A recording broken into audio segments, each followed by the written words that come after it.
The national champion is clad in big orange. The pitch. Swing and a miss.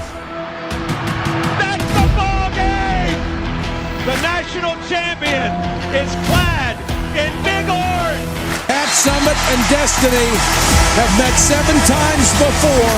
Tonight is number 8. Tennessee Volunteers have wrapped up an SEC outright regular season title. Connect with the SEC runs through Rocky Top. Tennessee wins the SEC regular season crown for the 2nd consecutive season. the 1-0. Indiana, left center field. Cross on the move. Won't get there. Tennessee walks it off. It's a mismatch. Deep range. Come on now. Man, don't connect. Probably trying this time. Indeed. But new hand there. Down the middle. Got it. On the fly. It's high and again. And he's going to take it. Touchdown, Tennessee.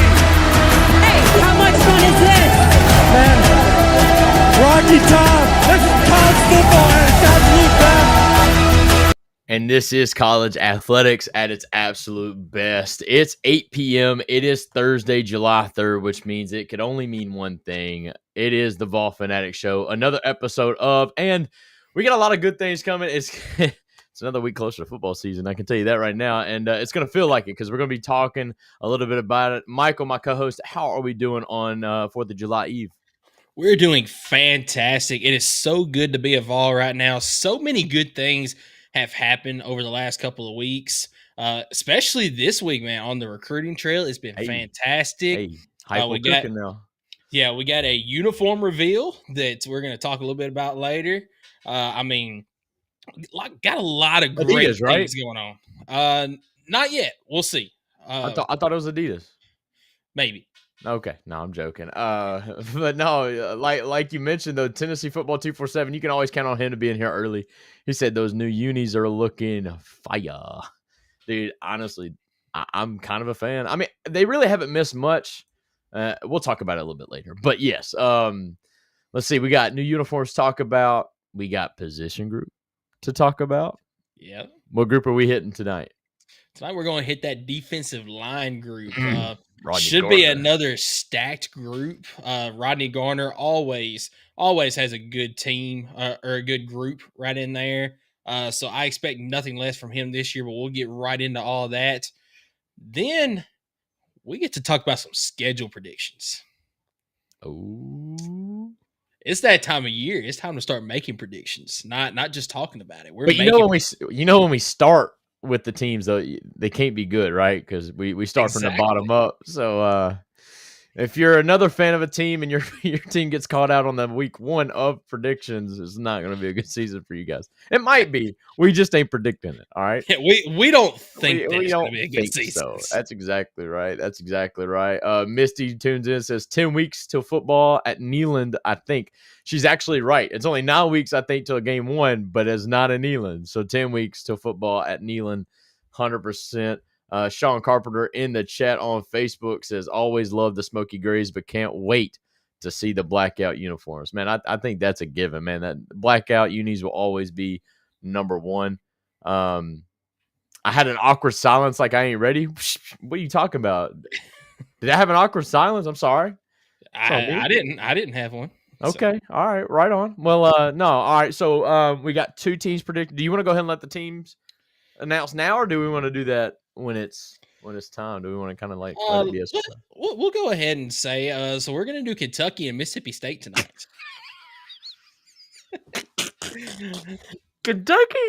Oh, no, yeah. I mean, Sun's got to go first. Man, I tell you what. The amount of crap I've been getting, even after putting them out in the Sweet 16, because we haven't made a Final Four. Boy, I tell you what, Kentucky fans better hope we never get a Final Four. You want to know why? Because that's about the only thing Kentucky has over Tennessee right now. That is the only thing that Kentucky has. They are clinging onto that, man. The SEC championship they got to claim in baseball. Guess who had to share it with them? Yeah. And guess who And won then the World Series? yeah, and then they were talking all about, oh, we made the World Series. Well, we won the whole dang thing. So That's right. what are we That's talking right. about now? That's right. Well, before we get too far into it, man, I do want to let you guys know who our presenting sponsor is. And that is none other than Chris Smith Insurance. You know, as a homeowner, Chris Smith was once let down by an insurance company. So he started his own agency where instead of feeling like a big company is fighting against you, you'll know that your agent is fighting for you. All insurance is not equal. Trust the Chris Smith Insurance right here in Oak Ridge, Tennessee today. Give them a call at 865-272-3387. And again, guys, I'm in the restoration business, so I get to see what it's like when an agent kind of steps in and really helps their insured. And I tell you what, Chris Smith is one of those guys that's not just going to get you the best rates because most insurance companies can do that for you, but he's going to find you the best rates with the best coverages. That way, when those accidents do happen, you are properly insured and you don't really have to worry about something not being covered or not. I think that speaks volumes to the guy that he is. And we appreciate him so much. Chris, thank you so much for your continued support. Yeah, so let's get right into our topic for tonight. As Misty says, Chris is amazing. He absolutely is. He's amazing for multiple reasons, all the insurance side of things, but he's also amazing because he does support the show. I mean, he is our presenting show sponsor, so Chris Been there is since amazing. day one. Absolutely, man. He came to me about that, by the way. Like, I mean, it's not like I went out seeking foot. I mean, he came to me and believed in us from the very beginning. And yeah, that's just the kind of guy he is. So, yeah. Let's get right into talking about some position groups. So without further ado, I'll give you our segment one sponsor. It is Optimal Asbestos Services, another one that has been there since day one. Optimal Asbestos Services offers detailed asbestos inspections and air quality assessments. Whether you're looking to secure your home or workplace, you can trust Optimal Asbestos Services to deliver thorough and reliable solutions. Contact Jeff Mole at 865-223-3297 for your consultation today, or go on the web at optimalasbestosservices.com. So we got the defensive line group. And I've already mentioned this is a stacked group, pretty much year in and year out. Something that you come to expect with Rodney Garner. He's one of the best in the business, and I'm not just saying that because I am a Tennessee fan. It is the record speaks for itself. yeah. I mean, the amount of people that he has put into the pros and that have had long careers in the pros, Even before he got to Tennessee. I mean, yeah, Tennessee is very lucky to have Rodney Garner. That's for sure. Oh, And Jacob on Facebook. All right. I like where Okay. this. All right. We got a Joey out that Aguilar notebook. believer here. Okay. Pull out that notebook. I said 11-1. Now Jacob's saying 12-0, as well as does that mean if they're going undefeated, they're winning the national title this year? All I'm saying is they're under total is 8-5. Y'all better slam the over with the house. All right. That's all I'm saying. Jeff Mull comes in here and is like, I ain't trying to call any hot shots. I just want to wish you guys a happy 4th of July. We appreciate you guys being tuned in, man. We appreciate y'all so much. But yeah, defensive line, Rodney Garner, he's got the thing cooking, man. We're just going to give you guys kind of like a preview of what names to kind of expect and give you every single name in the room because we feel like every kid deserves to be the shout out. But there's going to be some names in here that you're going to be familiar with and you're going to be like, wow, that kid's still there. Yeah, they're still there and they're still going to be good. And I think we've got to start out with Joshua Joseph. Is he not the guy that's supposed to step up and be filling in the shoes that are huge, by the way, of James Pierce Jr.? Yeah, so this is a guy that both of us have said could possibly be a first-round draft pick if he, has the season that we're expecting him to. And I really think that he can have that type of season this year. So absolutely, he's the number one guy in that room that we're focusing on. You've also got Bryson Eason that is going to man the middle there. You lost Omar Norman Lott as well as big old Elijah Simmons in the middle. Those are two big names that you won't have there anymore. So I feel like you're going to hear Bryson Eason and Joshua Joseph's name a lot this season. I feel like they're the two leaders of the room. They've been there for a little while. Bryson Eason is a redshirt senior. And then you've got Joshua Josephs. He is a true senior, been playing since his freshman year at Tennessee. And both of them, started at Tennessee. They're not transfers, anything like that. They are Tennessee through and through, been here since the start of their careers. So really looking forward to seeing what the two of them have to offer this season. Yeah, I think another guy, I mean, you're seeing depth, you're seeing experience in this D-line, and I think having the 3 deep rotation last year helped a lot of that. I mean, but there's so many names that I feel so comfortable going 2 deep again this year, and possibly we'll get introduced to that 3 deep rotation again this year. But Dominic Bailey is another guy that's going to be filling in kind of like that interior defensive line role. I mean, he played so many snaps, as a lot of these guys did last year. But the 6'3" senior, redshirt senior at that, he's going to be a dog. He's going to be probably one of the starters for sure. And I expect big things out of Dominic Bailey. I mean, he really played a lot last year with the stacked defensive line that we had. And I can only see things improving from him this year. Yeah, and then a younger guy that I expect to step up quite a bit this year, Tyree Weathersby. He's going to be getting in there, being a great rotational player. And, all of these names we're going to see that we're throwing out right now, we're going to see because they always rotate guys. You got your, you call them the cheetah package, kind of their third down package, trying to rush the quarterback, get there in the backfield. But you're going to see every one of these guys. Like I said, Tyree Weathersby is a guy that I'm really looking forward to. Cannot go without mentioning Jordan Ross.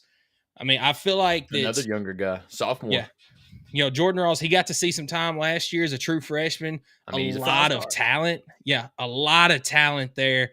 We're very high on him.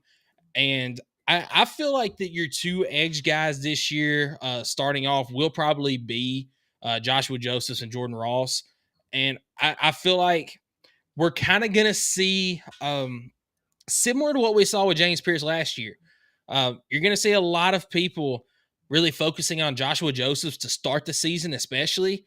And that's going to open things up for guys on the other side, like Jordan Ross, like a Caleb Herring.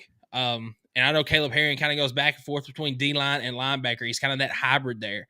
But you're going to open things up for people like that on the opposite side that it's got me really excited about what this group can do. Absolutely. Another senior, another interior guy, Jackson Moy. A guy that came in last year, was a rotational piece. I felt like came on really strong in the Oklahoma game and kind of continued to develop. Really was, again, just an anchor of the D-line. A lot of these guys just played so much last year, and I think that's what's going to help this year. I mean, a lot of people are thinking that the defense is going to drop a little bit this year, just losing so many guys on the D-line, but I think they're discrediting how many guys we have on the D-line that can step right in and fill that role. Just because we don't have a superstar in the offseason like we had in James Pierce that was getting projected first overall, whatnot. And I don't think that necessarily means our defense is going to be any worse. In fact, I am very high on this defense. If we can get our defensive back room healthy, I know tonight's all about D-line, but the D-line really controls the tempo of the opposing offenses that we play. I mean, if our defensive line can continue to cook like I think they can, it's going to be hard. It's going to make the defensive backs and linebackers' jobs easier, especially if they can get there in 3 seconds, get to the quarterback. It's going to be good. Jackson Moy, though, another senior in this defensive line group. Caleb Herring, Jr. Yep. You're going to hear a lot about him. Another experienced veteran guy that really hasn't had his shot to shine, but I think this year's another opportunity for him to really take a leap forward, and really expecting big things out of Caleb Herring. The 6'5", 245, he's probably going to be on the edge, right? I mean, that dude's quick. He's going to be subbing in and out with Jordan Ross, Joshua Josephs. He's going to be probably part of that cheetah package. Who knows? But he's a Tennessee native, local in state from Riverdale. I'm excited to see what he's going to do this year. Yeah, we've got a very, very experienced interior defensive line this year. We've already mentioned 2 of them in Bryson Eason, redshirt senior, and then Jackson Moy, the transfer from Dominic Bailey, Stanford. Too. Yep. You got Dominic Bailey. I wasn't even thinking about him because I found this other name that I forgot about, Tyree West. Yes. Tyree West, a senior in the middle. He's played a lot. A lot. I mean, you've got so many different names that can fill that interior spot. that I feel very comfortable about Tennessee on the interior of the defensive line. We've already mentioned a lot of guys on the outside as well that I know are going to they're going to get their time this year as well. They're going to shine. So we mentioned a lot of the older guys. We mentioned a couple of younger guys. What about some true freshmen coming in this year that could possibly play an immediate role? And I've got one in mind, especially that can come in and make an immediate impact. Are we thinking the kid from Nashville? Christian Gass. I mean, I wasn't going that route, but he's not bad. He's from Georgia. Christian Gass is a good kid. I was actually thinking of Ethan Utley. But Ethan yes. Utley is that was going to be the other guy that I was thinking of. Yeah, two highly touted recruits in last year's class. Yeah, dude. Yeah.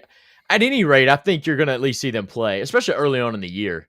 And then, you know, if maybe they're slipping or not picking up assignments, you'll probably see their plays, you know, slip a little bit. But if they show something against Syracuse, against ETSU or whatnot, like, watch out. Like, they might be out on the field pretty quick, especially with the way we know that Rodney Gardner likes to sub in and out of his guy. I mean, it's so funny how our athletic program has kind of like, how do I want to say, like, kind of like mirrored each other. Cause like when you think of Tennessee's defensive line rotation, what does it remind you of within the Tennessee Athletics? Immediately in my mind goes to Kim Caldwell's basketball team. Yeah. Every minute and a half, they're subbing out. And I feel like Rodney Gardner's defensive line group is like every 2 plays, the next group's in. And there's nothing more daunting than an offense that can already only get like 3 or 4 yards of play when they get to that next series and they're like, all right, we got a first down. And they look across and now they got fresh people right on the other side. And they're like, wow, it just got that much harder. Like, I love it. And I think Rodney Gardner's done that on purpose. And I think that's why you're seeing a lot of these guys stay. I mean, your Dominic Bailey's, Tyree West of the world that maybe didn't get the snaps they wanted last year, but they see why. And that's why they stayed here. They didn't go opt somewhere else and take another role. So, yes, I am very excited to see some of these freshmen we just mentioned too right there that I think could have the potential to sneak in that 2 deep for sure. Yeah. So the name of a guy that has been here for a year or two that I want to get your thoughts on to see if we think that he's going to see some time this year or if he might end up having to take another year to develop before we see him on the field. All right, shoot. Emmanuel Okoye. I think no, I don't think so. So Emmanuel Okoye, if y'all don't know, came over from overseas 2 years ago and was actually practicing to be a tight end. Wasn't working out. Well, it also helps that we got incredible talent in the tight end room and Miles Kitzelman's back this year. So it kind of, the need for that position kind of went down a little bit. So we moved Okoye over to D-line this year. It happened over this offseason. I think he's a freak of an athlete. I just don't know. He absolutely is. I just don't know if he's picking up on the assignment yet. I think he's still learning the game. I mean, he came over from overseas not really knowing how to play ball. He was just an athlete and a guy that you knew you wanted on your team somehow, some way. And I think the coaching staff are still trying to figure out where he fits best on the football field. So, yeah, I don't think he'll be a big factor this year.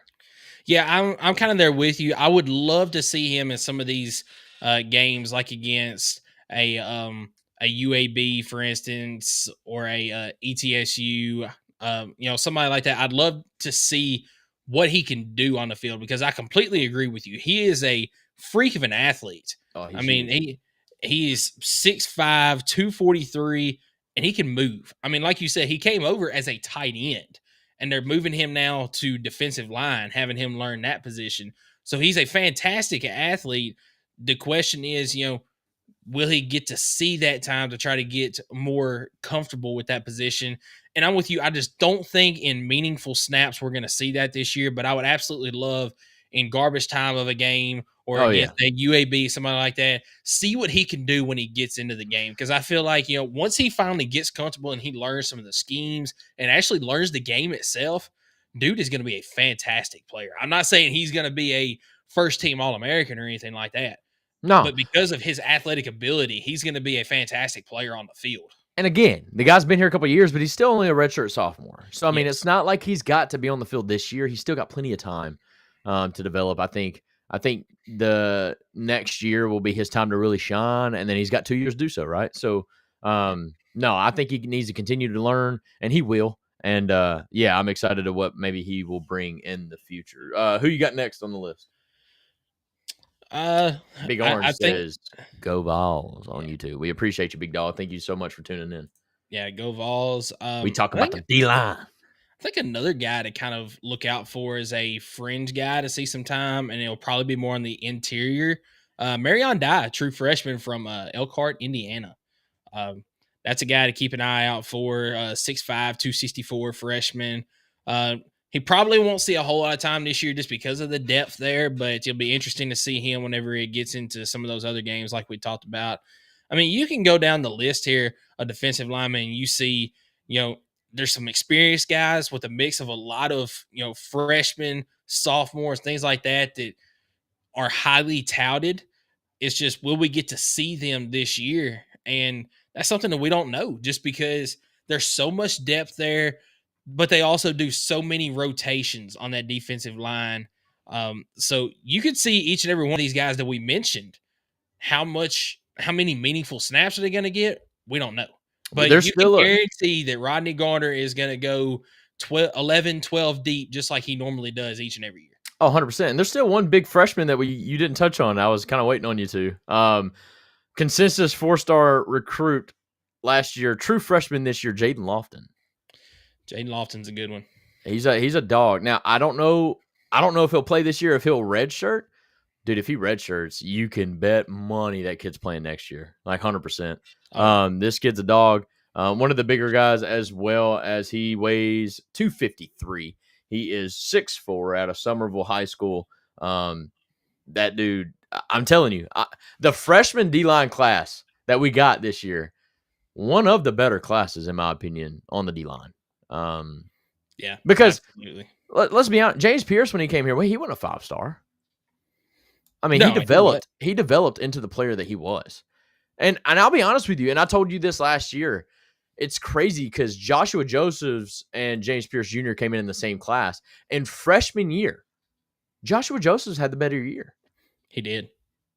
And then James Pierce came out of nowhere in his sophomore season, a junior year, and then got drafted. But Joshua Josephs, like, I think of like the LSU game when we went down into Baton Rouge and just took over. But that was Joshua Josephs like coming out party as a true freshman.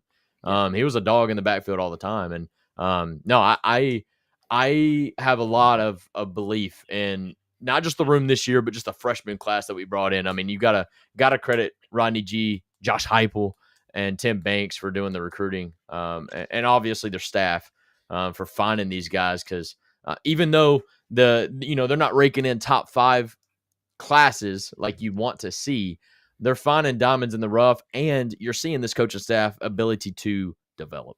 And that's something Tennessee's just not had in the last 15, 20 years. Yeah, and I found out something interesting listening to the EA show from yesterday. They were talking about the defensive line group a little bit, talking about Rodney Garner a little bit. And, he's one of those old school type coaches that you can either play for him and do well, or you just don't mesh with him. And they said that the first day of practice, I believe it was the 22 season, said he had his group doing up downs out there on the field. And you don't see a lot of that in colleges anymore. A coach having them out there doing up downs, that's more of like a high school sort of thing because, Right. At that point, they've got their own set of conditioning. The coaches don't really do that anymore. But Rodney Garner is an old school type coach. That's what and you to gotta have his sometimes. team out there doing up downs and the guys, not complaining about it because they know what he can do for them, that says something about Rodney Garner. Those guys, they respect him, and he gets the best out of each and every one of them as long as they will listen to him, which the majority of them do. Yeah, 100%. That's a great point. I'm going to get back to that point, actually, right after Big Orange here commented and said, and by the way, say what you want about these helmets, but this dude's profile picture, that is the coldest helmet in the University of Tennessee's history. I love it. Yeah. That is a stone cold take because nobody else thinks that. But that by far is the most fire helmet that we have. And unfortunately, is getting buried because of how we played in them. It's fine. I feel like they're going to bring it back at some point. They have to, man, because we kind of sucked in the Smoky Grays for a while too, because we only wore them in the big games, and unfortunately for Butch, we didn't win the big games. But no, Tennessee defense is going to hold everyone we played to under 30 points again this year, I think. And if we can find a way to score more than last year, which shouldn't be hard, we will be a 10-2 team for sure. Now, look, it's not a shot in the dark, guys. We went 3 straight first halves without scoring a single point. And in one of those games, we went all the way to like the 2-minute point in the third quarter before we scored. I think that was Florida. I think we were literally at 0 until like 2 and some change to go in the third quarter before we scored our first touchdown against Florida. And still found a way to win because of how good the defense was. And I do think Joey Aguilar, although he is turnover prone, this coaching staff has proven to me with the likes of like Hendon Hooker that you can fix that. And as long as he makes good decisions and as long as he doesn't miss the wide open throws, yeah, I think it's not going to be hard to outperform Nico's numbers. And that's not really a slack on Nico. I think it's just a fact that like his overall numbers, statistics wise, again, some of that was because Dylan Sampson was just so daggum good. You didn't really have to have great passing numbers. But this year, I think it's going to be a little different. I think we're going to have great running production. I don't think you're going to have a Dylan Sampson. So you're going to have it picked up on the passing game as well. But yeah, Big Orange, man, we appreciate you. Aguilar is a veteran quarterback, not going to be afraid to play in the position. No, not at all. That's where that experience is going to come in because, I mean, the dude's going into like his 4th or 5th year. So he's going to be awesome. It's going to be good. But no, back to your point about the up downs with Rodney Garner. That's like a cultural shift type move, right? Yeah. You're going from a team who's kind of gotten used to losing, okay with being mediocre, and you're instilling that mentality back into the team. I think of Dan Campbell, you mentioned it, and what he did with the Detroit Lions, he did the same thing. He was it's funny that you bring that up because that's the exact comparison that they brought up on the EA show. So good, continue. Right on. Then that makes me feel smart. But anyways, I mean, Dan Campbell, when he went to the Lions, I mean, you see what the Lions are now. They're cool again. Like it's cool to be a Lions fan. But when he first got there, he was making them in the OTAs and training camp, fall camp, whatever. He was making them do up downs. Like grown men, professional athletes getting paid to play the position, was making them do up downs, and everybody laughed at him. Was like, "That's not going to work. Like you don't know what you're doing." And look at where they are now. I mean, generational run by the Lions, and it's when you see a coach doing stuff like that like, I mean, I've seen it done at my high school. I mean, my high school is bad, you know that, in football, and it just takes that coach that does some stuff the old school way that takes that reset of the mentality to instill the belief in the players that they are good enough. They just got to be coached better. And no, Rodney G's doing that. Dan Campbell's done that. And my high school alma mater last year went 3rd round of the playoffs. So it works, man. It is real. It is true. Big Orange comes in with a good question. This is about the D-line, but he asked right off the top, will Gerard McCoy be healthy week 1? I am going to go ahead and just be blunt. No, he's not. I don't have any resources on that. I have sources, but I don't have like confirmations on that because they're not going to come out and say that. But just me kind of knowing how this coaching staff is with injuries, no, he's not going to be ready for week 1. I think we can beat Syracuse without him, and I think we're going to rest him till Georgia, in my opinion, if he can come back by Georgia. Yep, completely agree with you. So what are your expectations this year for the defensive line? Defensive line, I think, is going to eat. One last name I want to hit on, Isaiah Campbell, another consistent 4-star. He's in the interior, though. He's a true freshman this year. Another guy on the line that I think is going to be a beast. He's 6'4". He's like 282. 282. I think he's going to be a beast. But overall, like my thoughts on the defensive line is we're going to pick up right where we left off. I don't think there's going to be any drop-off. I think you might see more sacks. I know that sounds dumb, but I think you might see more sacks. I think no team is going to be sitting there focusing on one player, at least not early on in the season. They're not going to be focused on one player. So they're going to do their normal blocking assignments, which is going to allow a lot of one-on-ones. And I think our players are better than theirs, period. And I think, not only Joshua Josephs, not only Tyree West, Dominic Bailey, like you're gonna see Jordan Ross. You're gonna see those guys win their ones, and I think running on this D line is going to be insanely impossible. And you've seen that in the last 3 years. So continue to stop the run, take your chances in the passing game. We've built up our defensive back group. I'll take my chances. I'm really excited about it. Yes, I'm with you on all that. I think that we're just going to pick right back up where we left off last year. It's going to be hard to do a lot of things against this defensive line. The one thing I do want to see, and we saw a big improvement on it last year, but there's still room to grow. I want to see a lot more natural pressure with our 4-down linemen. That way we're not having to bring that safety off the edge. We're not having to bring that linebacker down. I want to see us be able to get to the quarterback with our 4-down linemen there. And like I said, we saw a big improvement on it last year. But still in the big games, the Ohio State game, the Georgia game, I'll even throw a little bit of that Alabama game in. We didn't see that natural pressure from our 4-down linemen. But, Georgia and Ohio State, those are two fantastic teams that had really good offensive lines. Well, so I'll even say against Ohio State, we had pressure. They just went berserk. I mean, they were hitting every pass. I mean, in the first series alone, think about it. It was like a sack. Dang near had a fumble.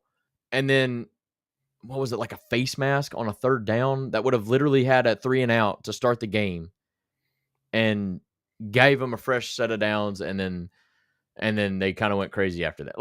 But then, after that series, I'm not disagreeing with you, but after that series, did you really see much natural pressure? It's like Ohio State. No, but he was getting the ball out in 2 seconds. He was. I mean, our defensive backs were getting cooked. I'll be honest. But like I said, they did that to pretty much every team. But overall, the defensive line is what kept us in this. I mean, that I agree. You talk about Nico, you talk about Dylan Sampson. Defensive line and defense in general is what got us to the playoffs. How many games did the defense win for us last year? Alabama. Alabama, it did. Oklahoma, Florida. Oklahoma for sure. I will honestly say we lost the game. We lost the game, but Arkansas was a game that I've never seen our offense play so bad, and our defense at least gave us a shot. And I know people are going to talk about how we gave up that last. Well, you had to, man, because they were going to milk the clock, kick the field goal to win the touchdown, or win on a time expiring field goal if you don't just let them score, so that you can at least give your offense a chance to go score. Defensive line, defense in general. I think that's going to be a lot of the same this year. I mean, keeping opponents under 30. I will go as far as to say under 20, man. I mean, we did great at that last year, other than 2 games. So, like to see that again. What about you though? What are your expectations? I mean, kind of the same deal. I expect them to just pick right up where they left off. I do want to see more natural pressure. I want to keep seeing the same things that we've been seeing from them, but build on that. I'm not going to be satisfied for this defensive line to be on par with what they were last year, which they were phenomenal last year. I want to see them take another step forward going this season. And I know that's going to be hard to do because, when you play at a high level like that, it's hard to just keep taking it to that next level and that next level and that next level. But because of what Rodney Garner does for this defensive line group, it's almost like I expect, all right, this defensive line, they're going to take that next step forward again. And I want to see them just hit that next level. So I do expect that this year. Will it happen? Yet to be seen. But I think that they're at least going to be on par with last year. I think they will take a step forward this year. Oh yeah, as hard as they got the talent. They got the talent. But you know what? Go ahead. You know what I am gonna miss this year? What are you gonna miss this year on the defensive line? I'm gonna miss not having a freaking 300-pound guy in the middle wearing number 10. Let me be honest. Let me be a hard truther on that one. Love the kid. Awesome kid, by the way. I don't feel like he played his best.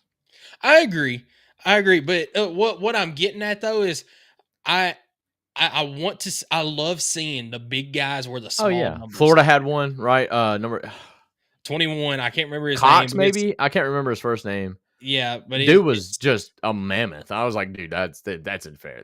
He could literally stand up and like just not even move, and he's taking up like 3 blockers because they can't move him out of the way. But yeah, Big And E then was what- the same way. yeah. And what about them in the bowl game putting him at fullback, man? That was that was awesome. that's unfair.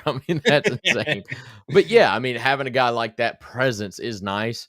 I was expecting a lot more things out of him last year. I was as well. Because ever since he swapped to number 10, I felt like his play actually went down, and we were hoping that would get corrected last year. He didn't play bad. I know it sounds bad, but I had a really high ceiling on him, and to me, I think he fell a little short, but it kind of got covered up by how great the defensive line as a whole unit was. But anyways, man, that was a long segment. You got anything else you want to touch up on the defensive line? So the defensive line, no. But, while we're kind of talking about Tennessee, I do want to pull up this video that Tennessee football on Twitter released today. It is the new uniforms. Want to get thoughts on that. So here is the video. Oh, is it the real video with like the AI generated plane? Oh yeah, this is it.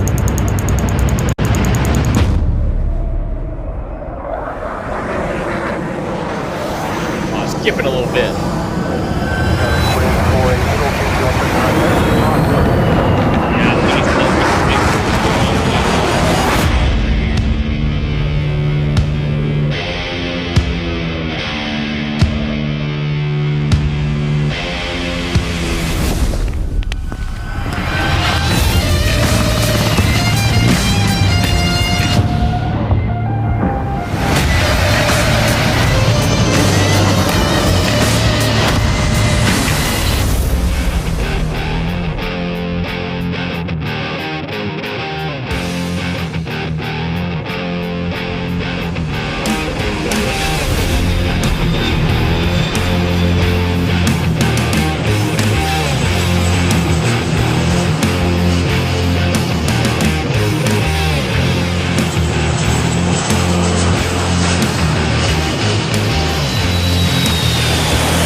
My boy, Michael, I think you had like 17,000 more tabs open than you probably needed, but it was still a good video. It was skipping. I've only got one tab open, so I don't know. I'll tell you what, that walk up the runway with Air Force, dude, that was hard. I ain't gonna lie. But honest reviews on the uni. I think everybody agrees waist up, it's fire.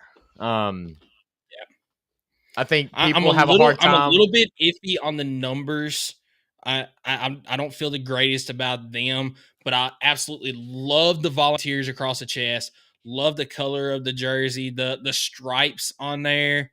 Love that. The helmet looks fire with the Vols across the front. I like that it's darked out too. Like the Vols patch on the helmet being darked out with the light gray, dark gray theme. I love that touch to it, because that was 100% orange in the past, like that, just like the visor tabs or whatever. No, I think I like the runway, the pinstripe that's kind of like, I don't know, lined out. It's a good look. Yeah, they call it the Davy stripe. That's right. A tribute to Davy Crockett. It's a good uniform. I think people have a hard time with the lighter gray pants, which is fair because looks and appealing wise, like why wouldn't you just keep it all one color? But they did that for a reason. I don't know the reason, but they have the thing right there in the picture. Can you read that? So I'll just go down. So the Davy stripe, it's a modern take on Davy Crockett's famous fringed uniform, inspired by a Tennessee hero who stood tall on the frontier and made his final stand at the Alamo. So the stencil numbers, inspired by the military standard, this font ensures numbers stay sharp and legible through any challenge. So I shouldn't hate on them. I don't really like the way that it looks on the uniform, on a football uniform. It kind of throws me off a little bit. The two-tone gray, a striking two-tone set like steel fours for military artillery, strong, resilient, and ready for battle on the gridiron. And then the Star Vols, the popular logo, returned for the first time since the turn of the century and the program's decade of dominance. It appears both as a military-inspired patch and on the front helmet bumper. So Here's where I'll tell you my biggest miss on the uniforms, because as y'all know, this is the last rendition of the 4-year deal that they did with the Smoky Grays and the Nike contract, whatnot. They missed in one big area. Can y'all guess? I'll let the listeners like just a minute or two to think. Michael, I'll let you think. What is the biggest miss in all of the Smoky Gray series that maybe you wanted to see and it never happened? It never came to fruition. This is so easy. You shouldn't even have to think about it. I probably shouldn't have to, but I don't know if I'm going in the same direction as you. I mean, the biggest miss for me was just, as you mentioned already, the different colored pants. That really throws it off for me. Okay. I still don't think this is the worst uniform that they've done. I think I agree. I think we both agree that the orange shoulder pads was a little wacky, but it was a throwback, right? So like we kind of threw it off of that. But okay. I think the biggest miss in this series was the fact that they didn't use the Rifleman logo Vols on the helmet. Okay, yes. With you saying and this that, would have I been agree. This uniform being the military appreciation would have been the perfect opportunity to use the Davy Crockett Rifleman logo with the Vols. I mean, it would have been perfect. Would have been absolutely perfect. But to your point there, I don't remember the exact rules behind it, but I have heard Brian Rice say that it's something with Nike that they will not allow Tennessee to use that uniform on their jerseys or basically in their branding period. I don't know if it's the gun. I probably. And I don't know if Tennessee does go to Adidas, which is tossed, so that's probably going to happen. I don't know if it can make a comeback then or not, but basically you will not see this.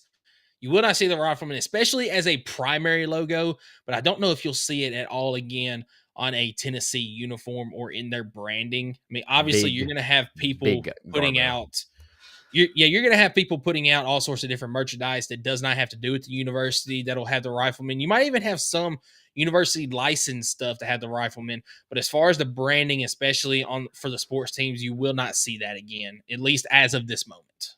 No, that's that doesn't change my opinion. That's a big miss. I agree.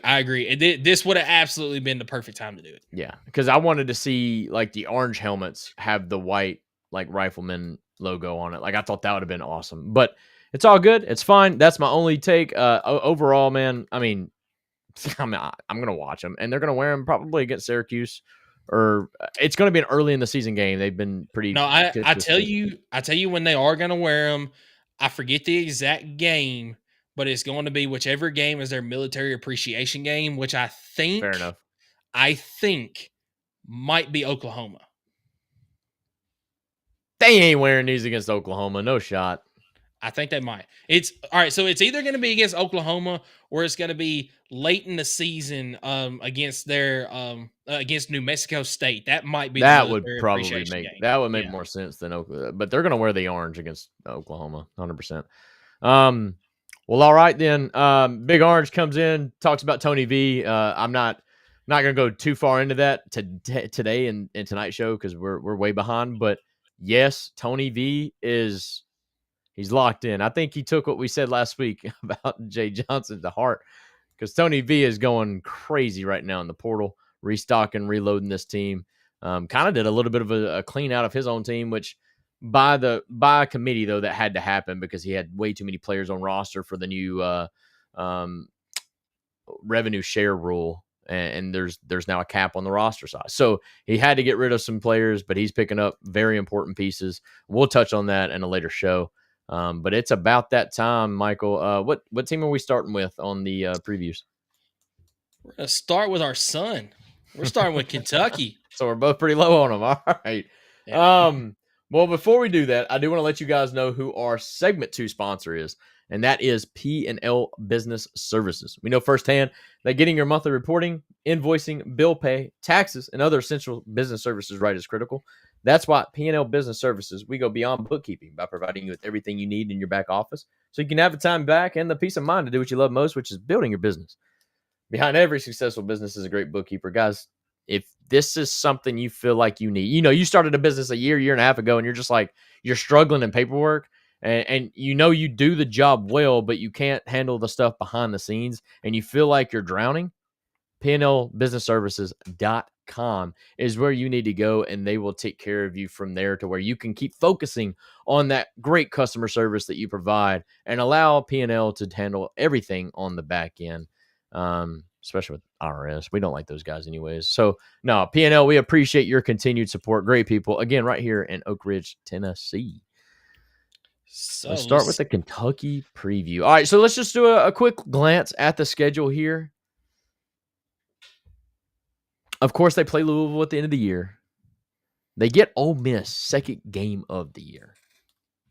SEC play in the second week of the year.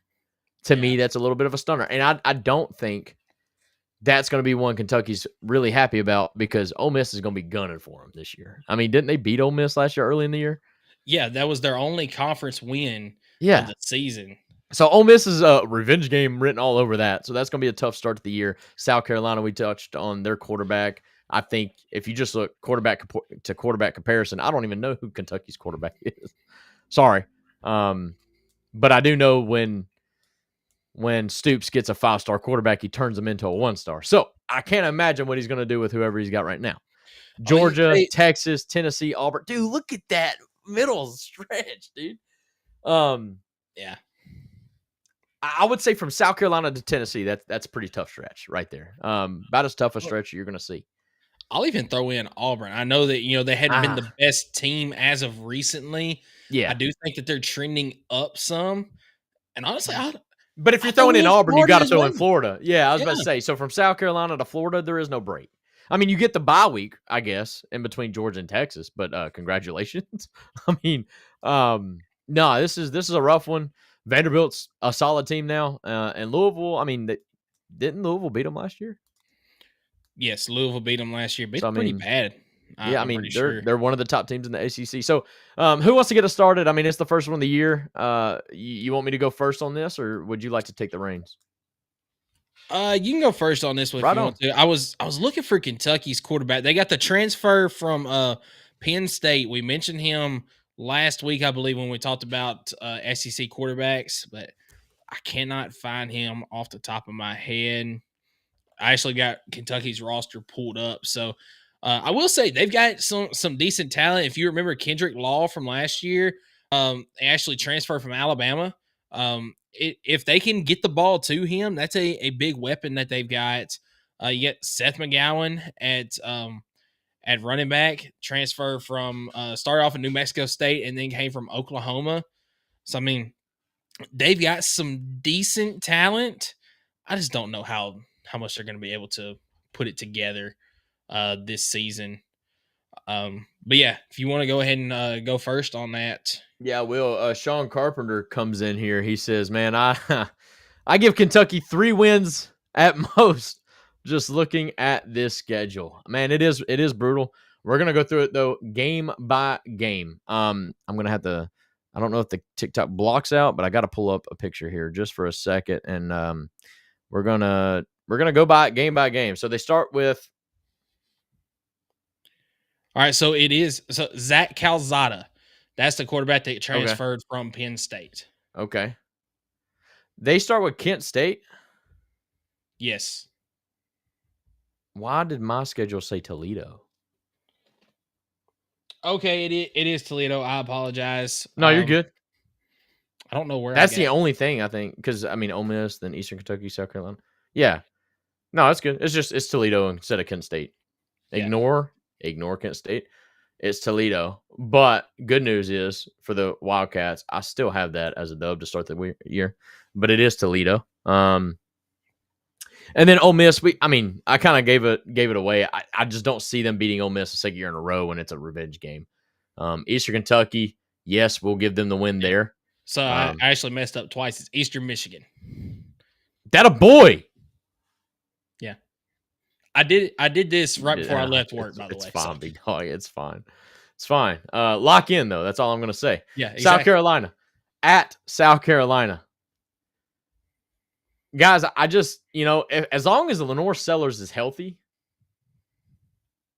this is a loss. Again, I'm not totally sure on Kentucky's roster.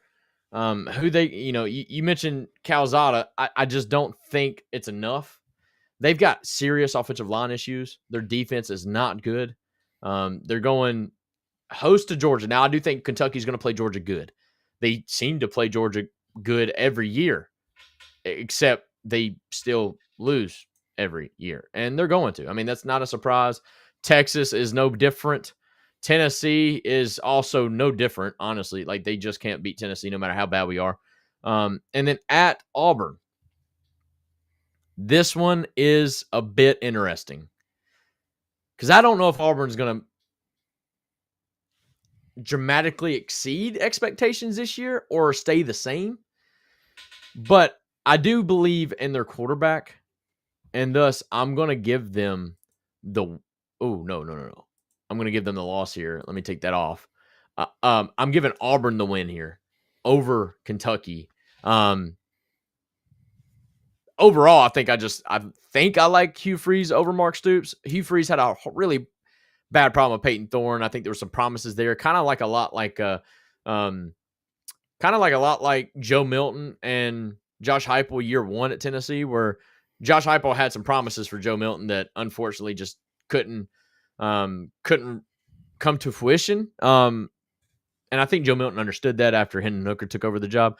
I don't think Peyton Thorne really gave Hugh Freeze a reason to not be the starter, but like he also wasn't really that good either, so he kind of had to just eat it and let him be the quarterback. But Kentucky, Florida, I don't think this is getting any easier for Kentucky. Tennessee Tech, I'll give them the win there. Sean, you're gonna love this, man. I've got Vanderbilt and Louisville. Now, I think Kentucky will win one of those two games, but where's the buy-in? Does Mark Stoops fired at this point? If he loses to Auburn and Florida, I do think Mark Stoops is probably gone. So, would the team even care to play? Who knows? But I've got Kentucky finishing the year 3-9. There's no excitement around this team. Not even a little bit. Not even from the Kentucky fans. Kentucky fans are already ready for basketball season again. There's nothing that screams, hey, we're ready for football from the Kentucky sport. Nobody in sports media, not even Mark Stoops himself. Nobody. I just don't see any hype in this team. I don't know. Maybe they surprise me. I think this schedule makes it hard to do that. But also with that comes, if they go 6-6 this year, that's a good football team. I mean, it's like Florida last year, and it's like Florida this year. Really. I mean, with Florida's schedule, if they're 6-6, 7-5, man, that's a really good team. Honestly, I think they would beat more than half the teams in the Big Ten for sure. It's just, I don't think they're a good team, and they have the schedule that they have, and thus 3-9 is what I got them for. What about you? What say you? Well, what's your ceiling and floor for this team? Oh yeah, we do that. Ceiling, I would say I could see them beating Vanderbilt and Louisville. If we're talking ceiling, I think they beat Auburn. So 6-6 ceiling? Basically an average Mark Stoops year then? Sounds like the ceiling every year then, doesn't it? So I think a 6-6 ceiling, and I mean, man, Toledo? If we're talking lowest of lows, Toledo may surprise them, and we're talking a 2-9 year, or 2-10. Sorry, but I don't think that's going to happen. So I would stick to the floor being 3-9. But I just think Kentucky's going to hit the floor this year. So I'll go 3-9 floor, 6-6 ceiling, and I'm ultimately picking a 3-9 season. Now, this is my first time. Do I need to clear this? No, you got it. That a boy. Yeah, I got it clearing it out. You know, Michael is like, I'm growing up in the world. He's giving me some access to like how to do the graphics now, and I just feel like I feel like a grown little boy. You know what I'm saying? Like I feel so excited when I get to do the graphics. That's why I messed up on the first one, but it's all good. It's all good. Michael, man, I'm intrigued to see if yours is any different. Let's see it. So Toledo, beginning of the season, I do think that Kentucky comes out, they get a win, and they start to feel decent about themselves because they did get a win on the season. You mentioned it already. That Ole Miss game, they are not looking forward to it whatsoever because Ole Miss is going to be coming in looking for some revenge after dropping that game last year in Oxford. Ole Miss is going to be a loss in the second game of the season. Then you got Eastern Michigan. Eastern Michigan could slip up and they could steal one for Kentucky, but I don't think that they're going to lose a game like that this year. So I do have a win against Eastern Michigan. You got a bye week before you play against South Carolina. I don't think that bye week's going to matter. I'm very high on South Carolina this year. Still don't like their coach, but I am high on what South Carolina can do this year as a team. And, South Carolina does start off with two SEC opponents before playing against Kentucky. They play Vanderbilt and they play Missouri before they go up against Kentucky, but I don't think that it's going to put a lot of wear and tear on that team. So I think South Carolina comes up with a big win in this game. Not going to be close. So Kentucky starting off the season 2-2. And then we've already mentioned this stretch right here of Georgia, Texas, and Tennessee especially. And then what about the placement of the bye weeks here for Kentucky? You literally play 3 games, then you have a bye week. Then you play South Carolina and Georgia before a second bye week. Then you're going to play, 7 games in a row to end the season? This is going to be a battered and beaten Kentucky team by the time they get down to that Vanderbilt Louisville at the end of the season. Yeah. I mean, Georgia, I don't think the game this year is going to be close. I know that Georgia has kind of messed around the past few years. Kentucky has hung with them. I think that Georgia is going to absolutely blow them out this year. They're not going to play around. Believer in Gunnar Stockton? I wouldn't fully say that, but I mean, it's just 2 completely different tiers of teams, and they're not even on anywhere near the same tier. So Georgia gets a big blowout win. Texas, I think Arch Manning is going to do whatever he wants to against Kentucky in this game. Tennessee dang sure ain't losing to Kentucky. We're looking similar here. Similar here. Absolutely. So kind of talking about Tennessee, Kentucky for a minute. So do you want to know where Mark Stoops lost any chance of beating Tennessee was after Josh Heupel came to Tennessee? It was the Will Levis Hendon Hooker show, right? That game that you're talking about. So it was like 45-43 or something. I can't remember what the actual score was. So I'm actually thinking of the year after. Okay. So I don't know if you remember, but in that game in 2022 when Tennessee and Kentucky played, Tennessee took the ball right down the field, scored a touchdown. Kentucky actually came back and marched right down the field, scored a touchdown. The extra point was either missed or it was blocked one. And then the very next possession that Tennessee had. Was it not like a very first play to not Valus Jones? No, that was in 21. Okay, my fault. The 22, that was the one where Tennessee turned into Kentucky smash mouth football, ran 14 plays. That's right. Ran the ball the entire time. Was that the Dylan Sampson drive where he just went berserk? Yes, that was the Dylan Sampson pound it down your throat drive. That's right. That just took the soul out of Kentucky. And ever since then, Mark Stoops has not had an answer for Tennessee in any game. What's Mark Stoops' record over Josh Heupel? Over. All right, that's all I wanted to pick on Kentucky. Yeah. I mean, they look, I'm a nice guy. They can scream Final Fours all they want to, but keep living in the past, brother. I like winning now, okay? Yeah. That Auburn game. I feel like if this Auburn game was being played in Lexington, it would intrigue me a little bit more than what it does. I do think that it still can be a close game. I happen to also be a little bit higher on Auburn than some people are this year. I think that the hype around Auburn was a year too early last year. I like Jackson Arnold at quarterback with Hugh Freeze this year. Yep. So I'm going to chalk this game up as a loss for Kentucky as well, giving them 5 straight. Another point to that Auburn take is for Hugh Freeze, if not now, win, right? Exactly. So he's coaching for his life, really, or not really for his life, but like for an extension. I mean, you got to give the fans some hope, and you got to be Kentucky to get that. So Exactly. Florida, Kentucky, as of recently until last year, has had Owned? success. it's kind of owned Florida now. A little bit. They get to host Florida too. They do. They get to host Florida. But once again, Not gonna help. I think that DJ Lagway in Florida, as long as Lagway is healthy, I think Florida wins this game, no problem. If Lagway's out, you never know what's going to happen. No way we did the same here. No, Tennessee- you gave them a Tech. win. You gave them a Tennessee win. Tech, here. they get wrong one. No, it's all good. It's all Tennessee good. Tech, they do get a win in Okay. that game, but I think this game is going to be a little bit closer than what Kentucky's going to be comfortable with. But this is like where Stoops cooks right here at the end of the year, right? Like this is where he gets to 5-7 and saves his job because that's what Kentucky strives for is just mediocrity, barely missing. Oh no, that didn't last long. And No Mark winning Stoops- streaks. No Mark winning streaks Stoops. for Stoops. Mark Stoops gets fired after the Vanderbilt game here.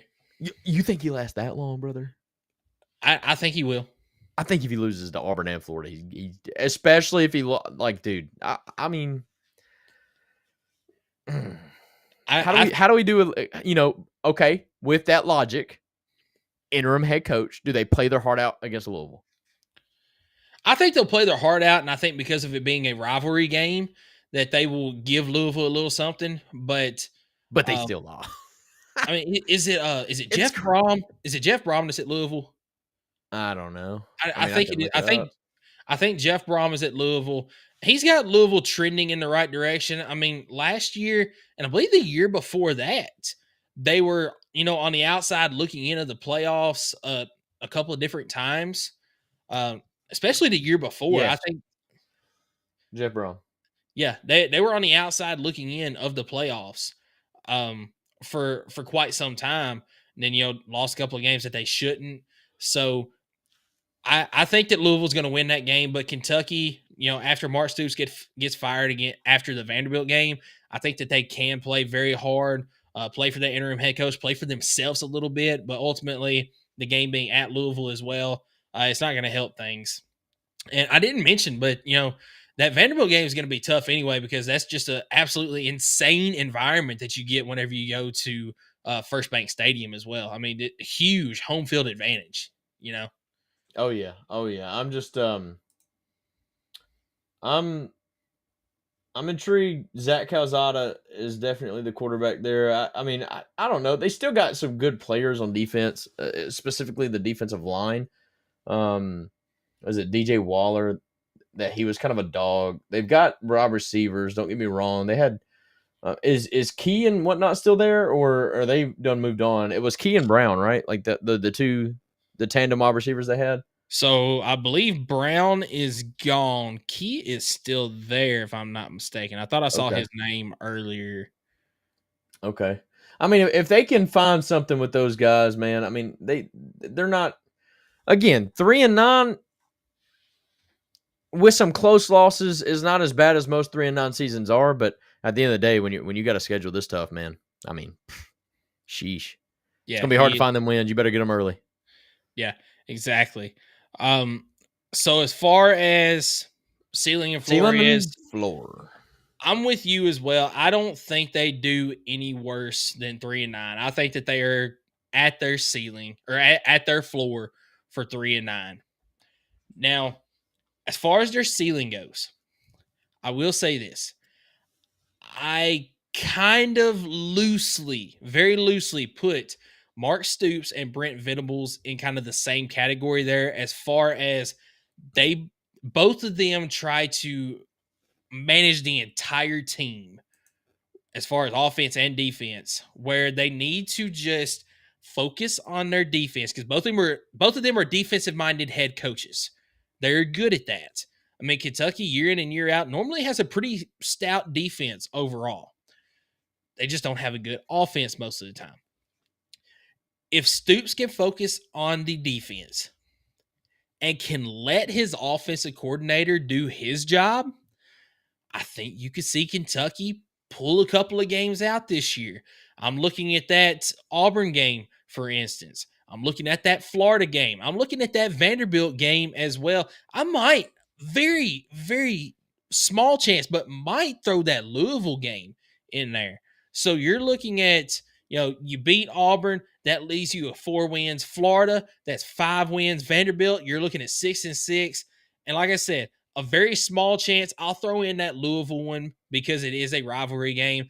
I'll have Kentucky's ceiling, and everything has to go right for this to happen. I've got the ceiling as 7-5.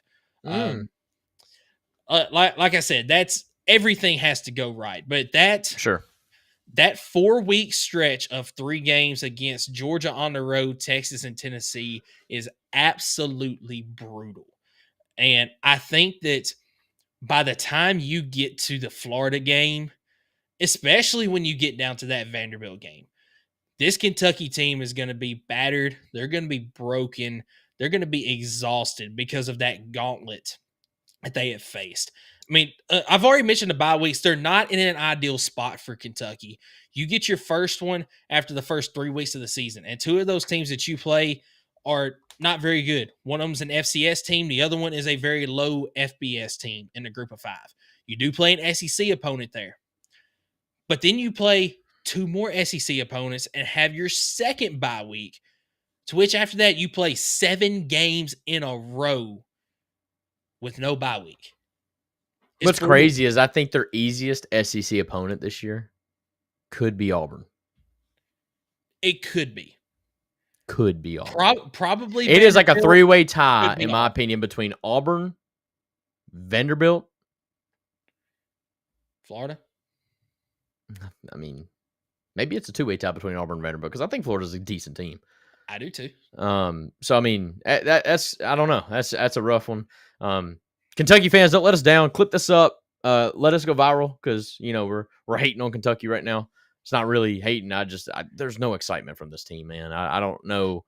I don't know where they're gonna go with it. You know what? I'll give Kentucky fans credit for one thing. It seems like each year, one of our highest viewed videos has to do with Kentucky in some way. And most of the time, it's whenever Kentucky plays against Georgia that we get our highest viewed video. God, I love it.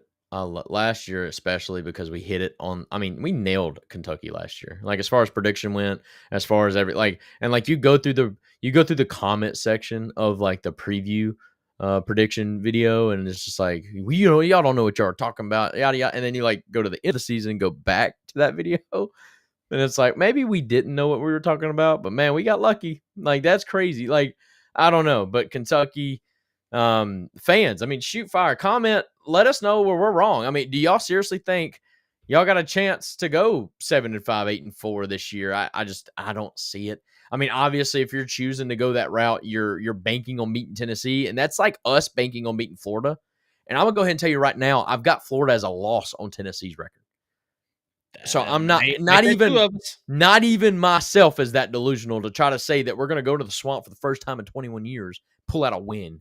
Like, I don't know. So Kentucky fans, let me know what y'all think. Let me, I don't know. Like, I think 3-9 is definitely the floor, but I just don't know how much higher you can go than that. This schedule is brutal, guys. It is what it is. Get better. Yeah, it absolutely is. Get rid of Mark Stoops, or don't actually. I kind of like it. It's fine. As a Tennessee fan, it's great. Yeah. So anything else on Kentucky before we move ahead to segment 3? Who? So segment 3, talking about Mississippi State. Okay, yeah, let's go to segment 3. All right, so I will give you our segment 3 sponsor, and that is Kaizen Painting. Do you want a colorful life? Kaizen is a painting and drywall company that provides residential, commercial, exterior, and interior services. At Kaizen Painting, we understand the importance of a beautifully painted home and properly installed and repaired drywall. We're here to bring your vision to life. We care about providing you with a personalized, efficient, and quality service. If you live in Knoxville and surroundings, contact us for a free estimate at KaizenPainting.com. Color your life the Kaizen way. I've already mentioned Mississippi State is who we're going to look at next. Not a very easy schedule either. No. And is Blake Shapen the starter for Mississippi State? I believe Blake Shapen is the starter. That's a transfer from Baylor, is it not? I think so. I wanted to say that he was there last year, but I can't remember. Was he the one that got hurt and you end up having I can't remember his name now, but you had that backup come in that gave Mississippi State some life. They just Against couldn't Tennessee, stop wasn't it? anybody. I don't know. Yeah, I think so. It wasn't Taylor Green. That's Arkansas's guy. Who? I don't know. I can't find. Yeah, whoever it is not on the roster anymore. He transferred No. out. Okay. Because I was like, the only other quarterback I'm seeing is Camario Taylor, number 1, but I know he wasn't the guy last year. Like, I don't think he was the guy last year. So we're gonna go on the assumption that Blake Shapen is the starter. I think that's a fair assumption.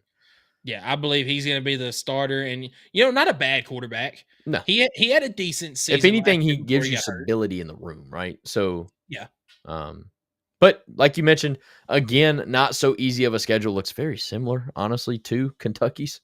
If we're being honest, I mean, first right off the bat, you see Tennessee, Florida, Texas, Georgia, Ole Miss. I mean, that's 5 of the very familiar foes that Kentucky is facing. Mississippi State obviously doing the same thing. They start out with Southern Miss at Southern Miss, and honestly, that's not a cupcake. But yeah, and don't forget, Northern Illinois last year knocked off Notre Dame. That was Notre Dame's fault, not Northern Illinois. It was but yes, I'll start us off with this schedule here. Let's see it. And what about this at the beginning of the season? Going to Southern Miss. You're traveling to Hattiesburg, Mississippi. What are we doing, Mississippi State? Well, to be fair, they get the next 4 games at home. I mean, I don't know. Does it help? Because to be honest with you, though, I mean, Tennessee in these mutual freaking games to start the year, I mean, to me, I think it's just as bad. Like, I don't like mutual games week 1, and I don't see a difference in going on the road, I guess. I don't know. But Tennessee is not going to go to a group of 5 school. No, I mean, that's not something Tennessee's going to do. Now, a Power 4 school? Maybe Mississippi State's just made it to the level where Southern Miss is paying them to come be an easy win. I'm joking. Fair enough. They do start off the season with the win. Southern Miss, even though it is on the road. We're starting good here. Arizona State, obviously coming off of the college football playoff appearance last year, they are without Cam Scattaboo this year. But I cannot remember the quarterback's name. Arizona State's good though. Yes, they're good. They're going to be good again this year. Just to put it point blank, like they're going to be top dog in the Big 12. Yeah, they're going to be at the top of the conference. So that's going to be a loss for Mississippi State in week 2. I agree. You do get wins against Alcorn State and Northern Illinois to start off the season 3-1. Dude, if you're Mississippi State, you couldn't ask for a better start, right? If you're coming out of there at 3-1 to start the season, you're feeling pretty good about yourself. Dare I say I'm shaking at my knees. If As I'm a Tennessee fan. Yeah. I mean, it's a trap game, bro. Come on now. I was going to say. So, I am going to go ahead and I'm going to throw this up here. Tennessee gets a win in this game. But it's going to be ugly as crap. But we all know that Tennessee under Josh Heupel always loses a game on the road that he's not supposed to lose. And last year we said there was no way it was going to be Arkansas, right? That's why I said Oklahoma. Arkansas. So I'm not saying there's no way it's going to be Mississippi State because it's probably going to be. If it's going to happen, it will be Mississippi State because, as we've already said, Tennessee's not losing to Kentucky. Yeah, and you don't count Florida because you haven't won there. But that's a game that I'm not going to say Tennessee should win. Because, because of, I'm not even going to say previous, but past 2 decades of results in the swamp. So, but this is absolutely a game Tennessee should win. Yes. I think they will win. But if there is a letdown spot this year for Tennessee, I think it's in this 100%. spot. It's 100% Mississippi State. Yep. Yeah. All right, cool. But we got the win on your record. All right. Yeah. Travel to Texas A&M. I think Texas A&M is going to have it rolling this year under Marcel Reed and Mike Elko. So that's going to be a loss for Mississippi State. Now, I will say, I do think that this is a great spot for the bye week for Mississippi State. before you go into another gauntlet of a stretch.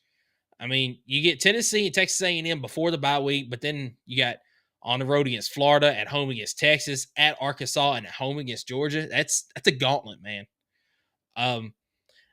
I do think that you can give Florida a little something on the road for about a half, maybe going into 3/4. But I think ultimately Florida is too much for Mississippi State, and Florida gets a win at home. Texas, I don't think that it's going to be much of a ball game. I think that Texas ends up getting a big home victory against Mississippi State. This Arkansas game here is intriguing. It sure is. It's very intriguing. Because where are they going to be at? Exactly. With Sam Pittman. That's exactly what I'm looking at.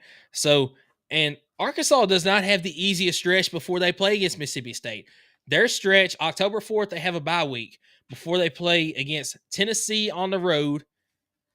But they do get the next 3 at home. You got Texas A&M at home and then Auburn at home before playing against Mississippi State. So not the easiest stretch, but also not the hardest of stretches.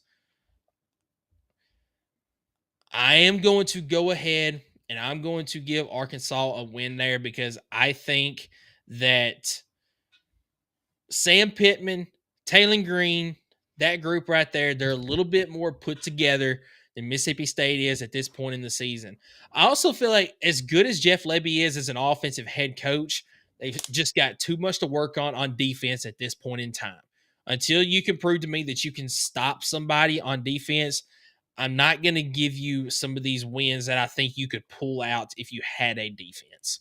That Georgia game, it's not going to be very close. Georgia with a big victory. Missouri at the very end of this stretch. I don't know where Missouri's going to be at this point in the season.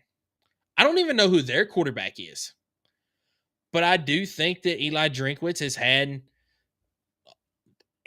he's definitely had more success there over the last couple of years. And he's been a little bit more stable. I mean, he's been a little bit more consistent. Yes, he's got more talent on that roster as well. And that's why I'm ultimately going to give Missouri the win in this one. And it's on the road in Como.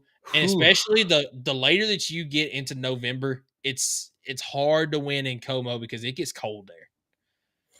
Then you get a bye week before the Egg Bowl. Ooh. Are they ending on an 8? No shot. Come on. I'm gonna give Mississippi State a win there. That would be the ultimate Lincoln joke. Exactly.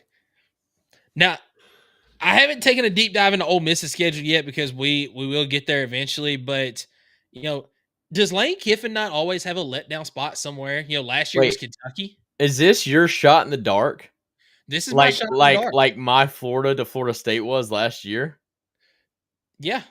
Because remember when I predicted that and everybody thought I was crazy, and then Florida State went 2-10. Yeah. It ended up being a really easy pick, but I feel like this is your Mississippi State has absolutely nothing to play for, but yet somehow, because it's the Egg Bowl, they just find a way. Yeah, and Lane Kiffin always has a letdown spot somewhere.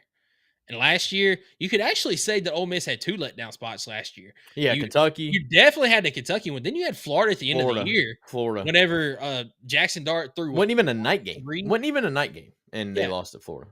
And wasn't it Jackson Dart threw 3 interceptions in his final 5? Yeah, they had every chance in the world to win the game. He had so many second opportunities. He had a third and a fourth opportunity and kept doing the same thing. And that's valid. All right, so 4-8 is what you have the Mississippi State Bulldogs. What is your ceiling and floor with this team? So I think the floor, I think it is 2-10. I think you lose to Ole Miss, obviously, and then I think you drop one of Southern Miss or Northern Illinois for a 2-10, just absolute train wreck. Here is the bottom of the barrel floor for Mississippi State. But as far as the ceiling goes,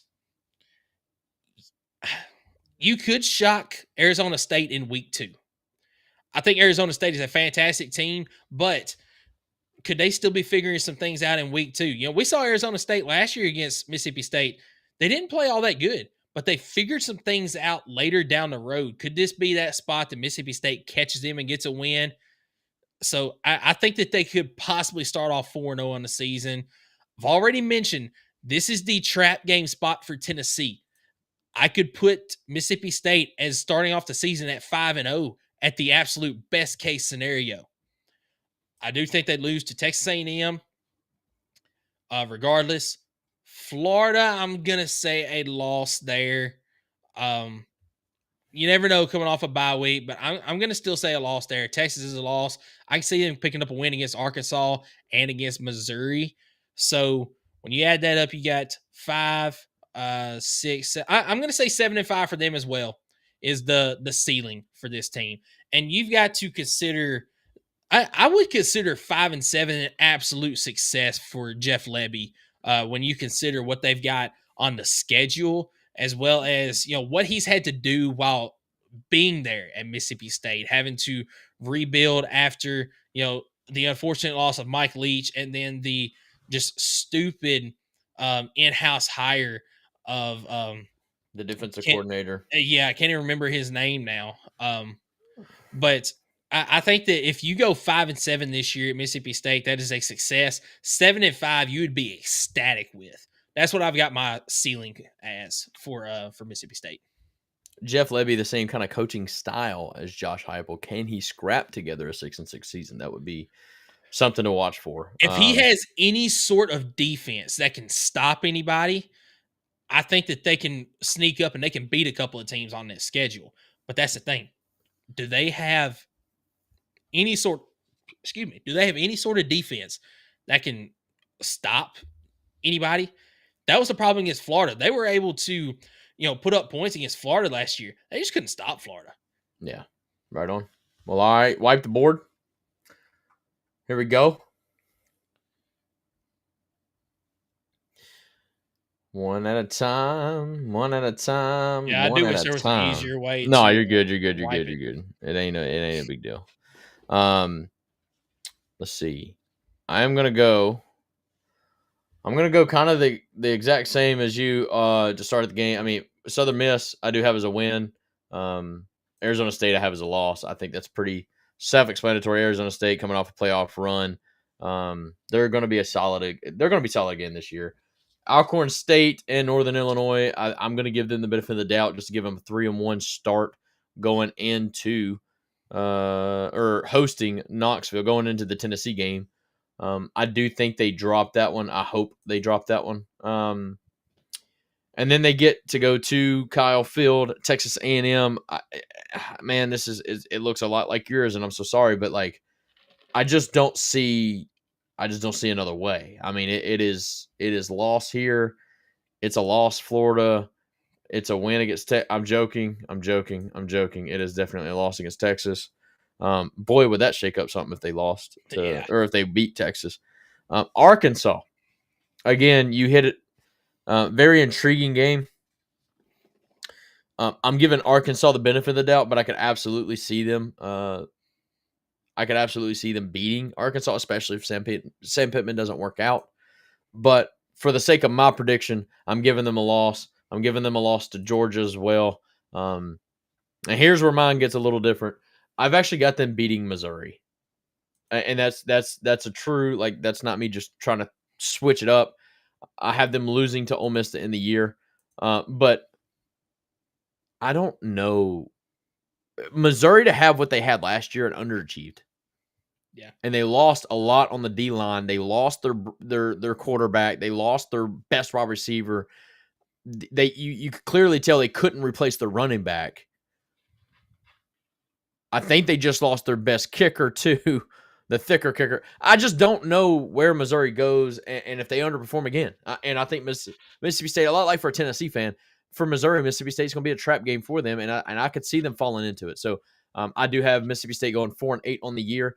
I think their best case scenario is they beat Arkansas, they beat Tennessee, not necessarily because they're better than Tennessee, but because they get that scenario where Tennessee chokes on the road at night. Because I think it's already confirmed that the Tennessee-Mississippi State game is an evening game, whether it's 3:30 or 7:30 or 8:30. So I think they beat Arkansas, they beat Tennessee, but I think as far as a ceiling goes, you think it's 6-6? I mean, I'll give them Arizona State. I don't see them beating Arizona State, but I'll give them Arizona State because it's early in the year. You never know. So I will go 7-5 on ceiling with Arkansas, Tennessee, Arizona State. But floor, I gotta go 1-11. 1-11. I could see them So dropping. you think they could lose to both Southern Miss and Northern Illinois? I mean, if we're talking floor, yes. For the reasons you kind of mentioned. I'm assuming both of us think that they're going to beat Alcorn State. I mean, FCS opponents. Yes. That one should be a win. But Southern Miss, I mean, can. I mean, if Mississippi State has a bad game, whatever. They can. It's early in the season. You never know. And then Northern Illinois is just on the – well, I mean, what you mentioned that I kind of passed off is they did beat Notre Dame last year. So, I mean, they have the belief in themselves that they play their best game. They can beat Mississippi State probably pretty easily. So, yeah, I mean, if we're talking floor, Mississippi State 1-11, ceiling 7-5. That'll be the biggest, I think, in my opinion, throughout the entire series that we do this. This will be the biggest range that I have. But because I don't like doing that. I feel like if I'm doing that, it's almost like a cop-out. But 1-11, I could see if they just really are not that good this year. That's it for my... That could be the biggest range. If I'm thinking off the top of my head, I think that there's one other team, and I'm not going to spoil it, but I think there's one other team that could have a wider range of success to possible just absolute crap the bed type of season. But we'll see whenever we get there. It's got to be Oklahoma. Oklahoma could be one of them. Yeah, I was going to say it's got to be Oklahoma because, it's Brent Venables' paycheck type year. It could also be really bad. Anyways, yeah, that's our first two, man. That is our first two in the books. I hate that we literally had the exact same record for both of them, but I love that we're thinking the same because, for the folks listening on podcast or watching live right now, we don't discuss this. This is kind of a surprise as we do the show, just because to keep it a little fresh. We want to see what the other person thinks live on the show. And no, I sent Michael a text and I just kind of told him, I was like, man, I'm not really high on these teams. And he was like, that's okay. And I think when he said that, they kind of let me know that he was probably thinking the same thing. But if y'all think we're wrong in the comments, man, let us know. I mean, obviously you're going to, but I mean, I just don't know. I mean, you're gonna have to back it with some logic here on, where's the hype from these teams? And I think any average fan would tell you that there is none going into this year for either one of those teams. So yeah, none whatsoever. No expectations for either of these teams. But yeah, that's going to wrap up this week's edition of the position reviews. Can we give it up for Vanderbilt for not being on the first day? Yeah. Hey, golf claps all around. So. Congratulations, other little bro. You've worked your way out of the complete stellar of proud of you. So proud of you. And don't worry, we're still thinking of how you said that football is going to run through Vanderbilt after this year. So we're not forgotten about that. But at least you got out of day one of predictions on this show. Exactly. So it's not easy to do. So a couple of different things that I want to mention before we get off. Won't take very long. So number one, we mentioned last week that Chaz Lanier was finally drafted.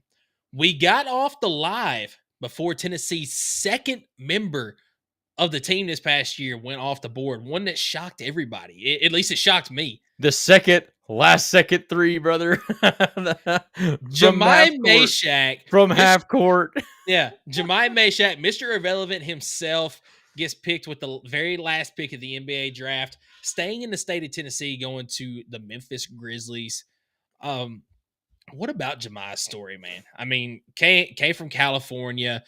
He never was a go-to player, but he was one that he was going to give you everything he had every time he stepped on the floor. A fantastic defender that developed his shot and gave himself a chance, man. And he's not Memphis, a bad shooter, man. He's not. He got to get more confident with his shot. This is a perfect example that character and effort can still get you to the lead. Absolutely. Because Jemai Meshack's leadership skills on the court is second to none. His loyalty, his work ethic, everything about it, man. He deserves it. Nobody better. Zakai Ziegler, to continue on some of the basketball news, he has officially withdrawn his request to fulfill a fifth year. So Zakai Ziegler's time at Tennessee has come to an end. Not really a big shocker to us. If y'all have listened to us in the last month or so, we kind of knew it wasn't going to work out. But I wasn't mad that he was trying. But he landed on a team. He's going to play some summer league. Who knows? I think he's actually with Chaz Lanier. Chaz Lanier and Tobias Harris. That's right. At the Detroit Pistons with the summer league. So Tobias probably won't play in the summer league, but he will absolutely be playing with Chaz in the summer league. Yeah. This year. So he'll get a chance, and if it don't work out, he'll just go play some ball overseas, and he's going to play ball regardless. I think he wanted to come back to Tennessee because he knew he'd get paid way better at Tennessee than where he's going to go. But man, I mean, you couldn't ask for much more for Zakai Ziegler being a 5'7", 5'8" guard. 5'8". I'm not giving him 5'9". He ain't that tall. Yeah. But on the Zakai Ziegler thing there, so I mentioned to you guys a few times that we do have a website. It is VolFanatics.com. Have not done a great job of posting stuff on there, as that is a place where we can post articles. I'm actually working on an article right now to keep your eye out on, and it is: should Zakai Ziegler's number be retired? We've already discussed it on the show before. The number is already retired. That's going to be part of what's in the article. Yeah, the number 5 is already retired. But should they retire his number alongside, or should they have him retired alongside Chris Lofton? I think it's hard to do that without doing Grant Williams. Grant Williams, I thought Grant Williams already put his number up there. I don't think so. I think he was like a 2 or 3 time All SEC Player of the Year. I don't know. Grant Williams accolades wise, and took you to the first. No, they never did go to the Elite Eight, did they?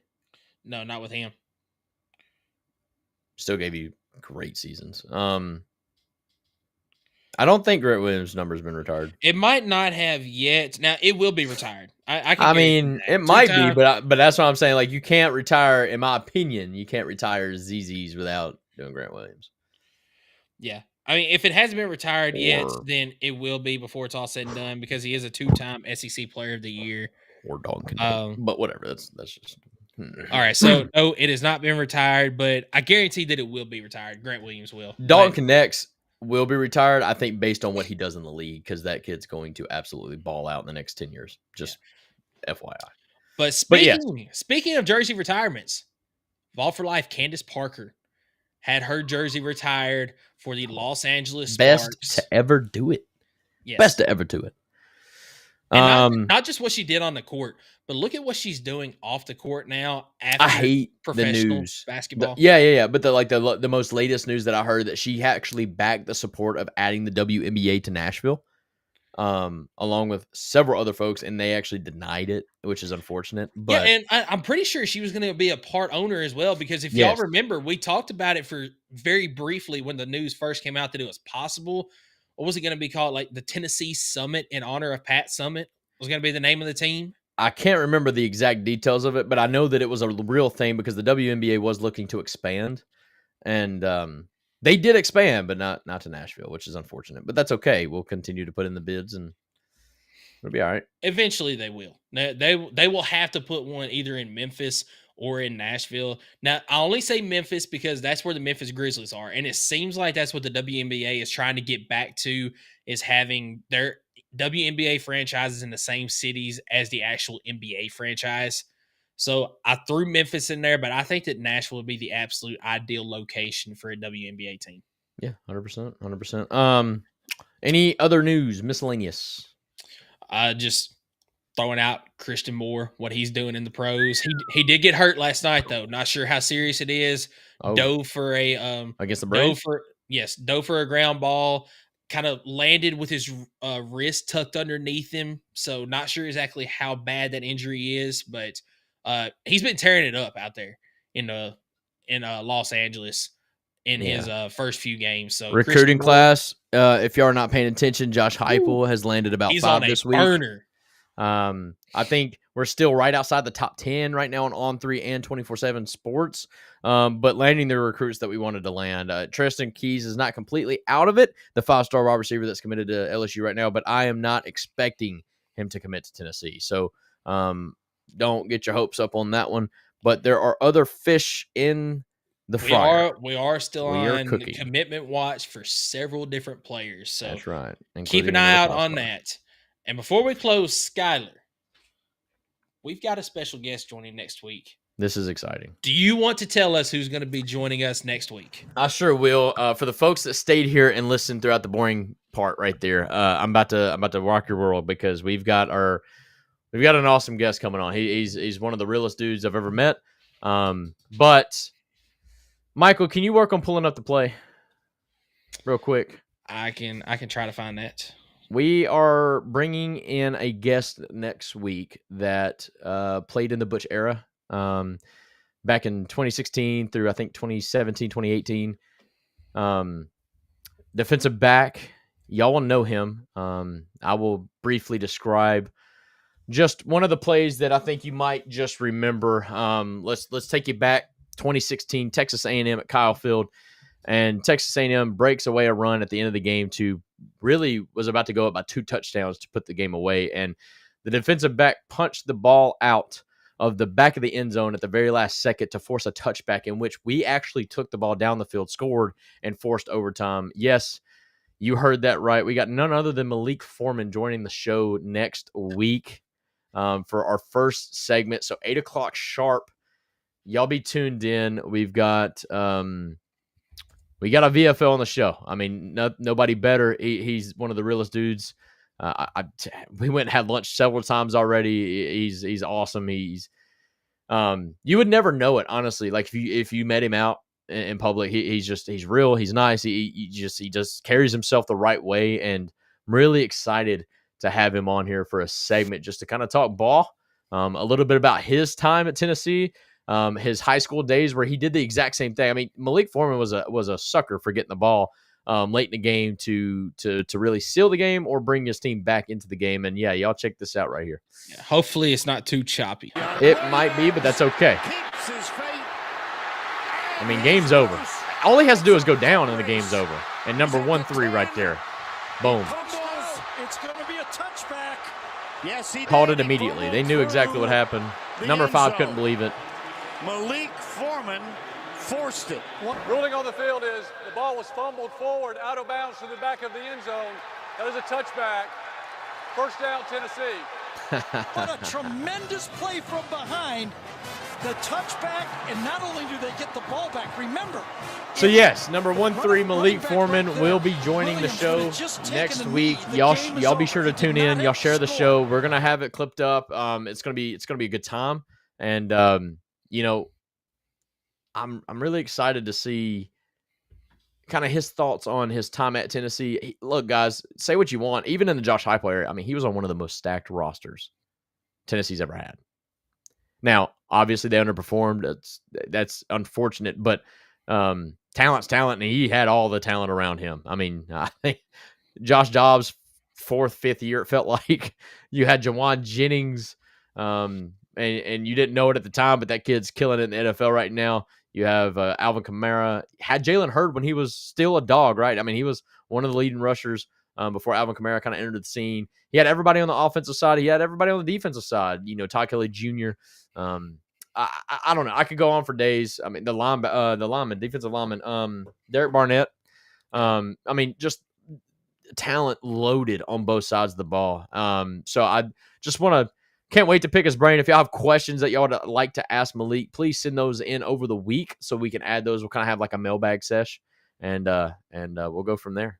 Malik Foreman, guys, joining the show. Yeah, exciting news, man. The first former player that you mentioned that wasn't a walk-on. That I enjoy the walk-ons, but yes, it is the first absolutely. Scholarship player. It's exciting times. I can't believe he wanted to take the time to join our little show, but I'll take it, man. I think it's going to be a good time.